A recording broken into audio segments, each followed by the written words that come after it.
You know, when we was all out in the jungle, we'd have to have some recreation time. Y'all know who Dan talking, right? The old Papa, but y'all and I don't even have to introduce my motherfucking self. Shit all famous like motherfucker by now. Y'all be watching all my shit, right?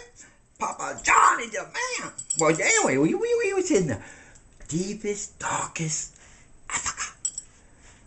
But we left it. And we went somewhere else. We went to the Italy. And the Italy has got this mountain range. And so we thought we'd go and do spelunking. And I didn't know what spelunking was, you know. And I done asked the fella because he was going to take us. He was a guide. And he's spelunking. He said, I thought spelunking is when you drop like a line in the water and you see how deep it is. But that's a Mark Twain. And I was like, what? Mark Twain. I said, what? Mark Twain. I said, what? Mark Twain. I said, damn, man, I don't understand words that come out of your mouth. Did you know that there were like 8 different kinds of Southern dialect in one book alone? Tom Sawyer, y'all know that? That white man could write some stuff. Yeah. He be talking about that color man who had that magic, the shit with magic too. He had that magic fur cap on. Big old one that got kid up by a big old cat. Cat big in this room. Coughed up a fur ball like that. She used to carry it around like a football. Yeah. So well, we didn't have this. He was a fella. He was tall. He was tall and a lanky fella. And they called him what they call him? A futu? A mutu? A kutu? I don't know. They done called him this special name because he had a special name because he went up mountains and he went in the holes in there, and that's what he was going to do. He was going to take us to a pretty cave, right? Yeah. And I said, oh, a pretty cave? He said, yeah. I said, okay. I said, would they be... And then I stopped because they were pygmy people. I said, of course they'd be able to fit in there. I said, would they be able to climb the ladders and stuff? And when they did ladders, I saw, you know, I didn't want to disrespect them. You know, I was kind of talking to the guy on the side, right? And then I look around, all them pygmy people looking at me like this. And I don't know, they could do whatever I says and anybody else could do. Because these are fine people. All right, so we do go on down the spelunking. And the first bats is coming out.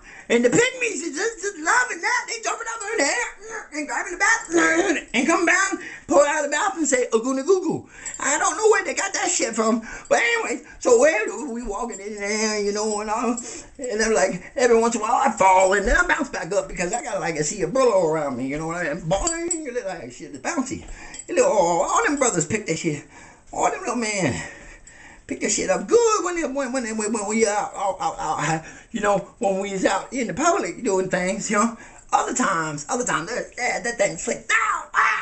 It was like it turned into like a little horn. When they got all the hair all tightened up, it turned into a little horn. They could put holes in things and stuff. But anyway, we were going spelunking. We were down, and there was this hole, right? And this is how the old buddy cord started. Now, people say it's the guys in the jungle who tied the thing to the leg of the vine and see who can hit the ground the hardest. No. We done do it a long way back. We done do it with the pygmy. Because we always had a rubber band. Know what I mean? A big one. And we want to see what down in the hole. So we take him and we give him a little camera, right? And we take him and we go, boom! And like, we spelunking now. And he go, and he come back up, look on his face with a rubber band tied around his belly. And we like, go down again. He like, and we like, and uh-oh, he didn't come back up this time. But this was his trick. See, he done act like a little spider and he climb up on the wall on the inside of the cave and had a camera around and he would take a picture. And he'd take pictures and stuff and he'd come back and he'd show us these pictures. And it was so pretty. And you know, I mean, we were doing other things, spelunking, you know what I mean? We found a lake and we did some spelunking in there and they were coming up with the fish going on goody goo goo again. I still don't know where they got that shit from. They looked right at me like I knew what they were saying. They say, Eddie, Eddie, Eddie. He came down and got big bitch with bone in her nose. Eddie. I still don't know what they talking about. Damn. Damn. But you know, I mean, I understand Eddie must be funny, man.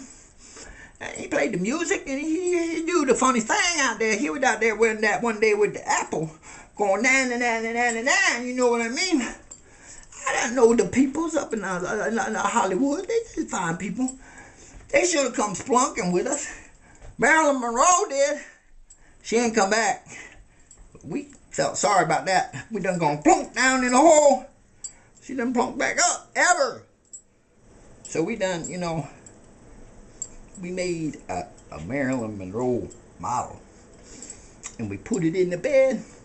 And then all the little pygmy people got around her. And they all had peanuts in their hair. And they all had peanuts with little bells. They all started dancing around. What? And then one of these little fellas goes, whoop-pa! And pull out like a bunch of little pill bottles and put them out of the bed. And then all of a sudden, the model became a real person. And it was Marilyn Monroe. But she was dead. And I was like, oh, Lord, what have you little children done? And they said, shh, we CIA. We can do these things. Don't nobody need to know that we do the stupid stuff to America and kill all our best. Don't nobody need to know that shit. CEO Papa John been watching them CIA motherfuckers. Well, I done watch your cartel motherfuckers too. Oh, ever since we done come on after that crazy old Nazi motherfucker. Adolf Hitler. Yeah, Nazi killing, jumping them from the alleys. That's what I did. Me and our platoon. Oh, all of my pygmies, all the whole platoon. I had a battalion once. They had pygmy tanks. They were small, but they were powerful. And I'm like, I'm telling you, y'all got to learn, you got to go to school and understand some things that's real about the world. Yeah. Color people tell you some shit. They tell you some shit that's real if you listen. Yo, most of that shit is made up shit because they's made up shit and everybody's made up shit. Ain't nobody telling the truth no more. But every once in a while, one of these fine people, one of these poor suffering people, yeah, I know some that I met when I was over in Africa, and they was the boys from Barack. And then they just told me about their home in Baltimore.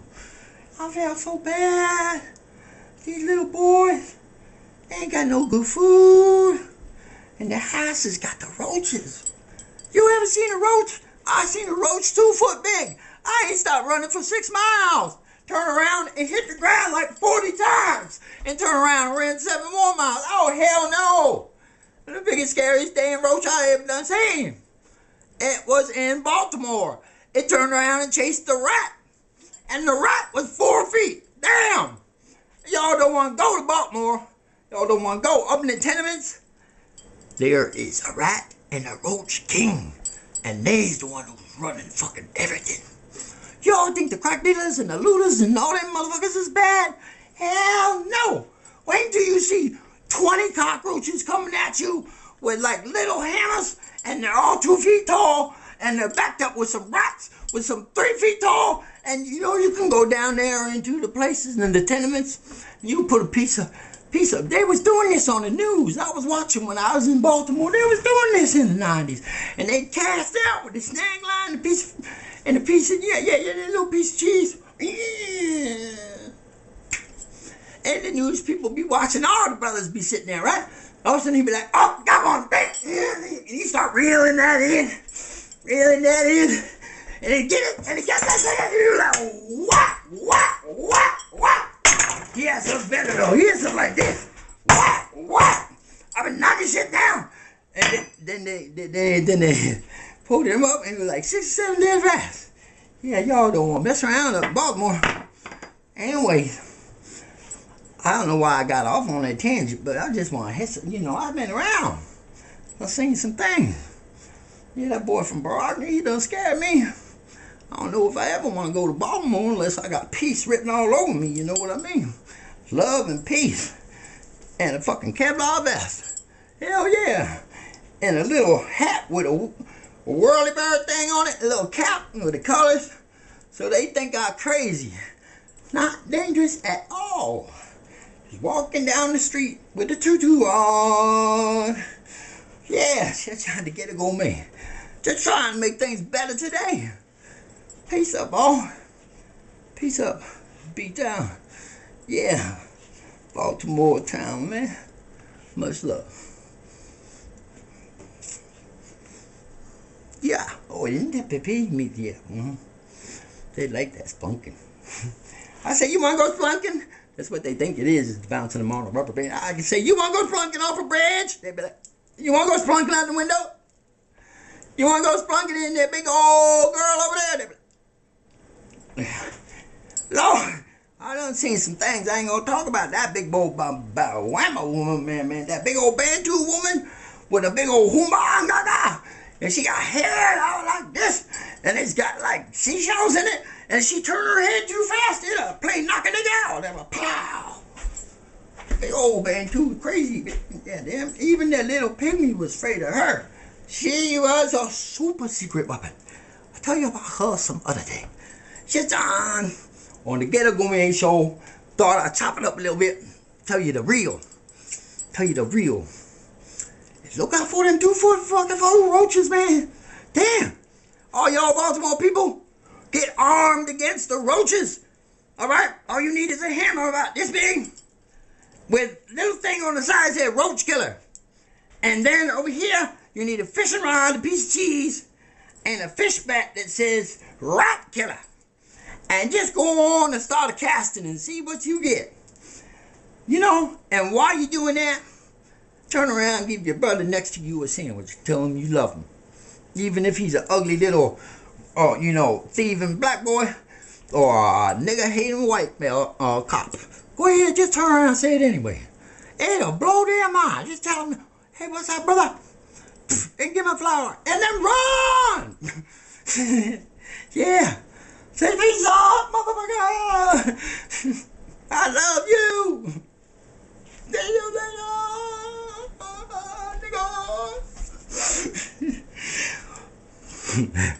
Hey, look, man. If I can't get real with you, and if I can tell you how I feel, if I can let my voice lift up, and let us find a new way to bring on some better days. No more little children with their frowns. No more hate in Baltimore town. No more ghetto and borders houses abound. We need some peace up and some love in Baltimore town. Some love in Baltimore town. So don't worry, down in Fells Point, everything's gonna be alright. Your bars will be back and running tight. Don't worry, down in Dundalk, I say, 'cause your children gonna have a better future. It's on the way. And all you brothers in the ghettos down hard, the ones who never make it past 3rd grade or 6th grade before they pull your card, before you